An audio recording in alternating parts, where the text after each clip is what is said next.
نہیں ہوگی۔ ایک انہوں نے کویسچن کیا تھا کہ اگر کوئی شخص لوگوں سے پیسے لیتا ہے اور کہتا ہے کہ میں شیئرز کے کاروبار میں انویسٹ کروں گا اور آپ کو پر منتھ 8% یا 10% نفع دوں گا، نقصان ہوگا میرا، نفع آپ کا ہوگا، اور جب آپ پیسہ لیں گے تو آپ کا نفع بند ہو جائے گا، کیا حکم شرع ہوگا؟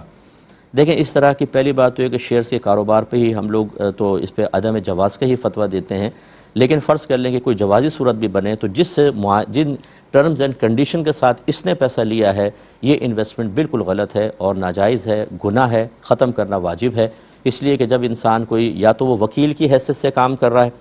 تو پھر وہ امپلائی بنے گا آپ کا، کہ ہم آپ کو یہ پیسے دیتے ہیں، آپ یہ کام کریں اور اتنی آپ کی سیلری یہ مقرر کرنی ہوگی۔ اور اگر وہ خود بھی پیسہ لگاتا ہے اور آپ کا پیسہ انویسٹ کر رہا ہے ساتھ میں، یعنی شراکت کر کے آپ کے ساتھ کہیں اور پھر انویسٹمنٹ کرتا ہے، جیسے شیئرز کے کاروبار وغیرہ خریدتا ہے،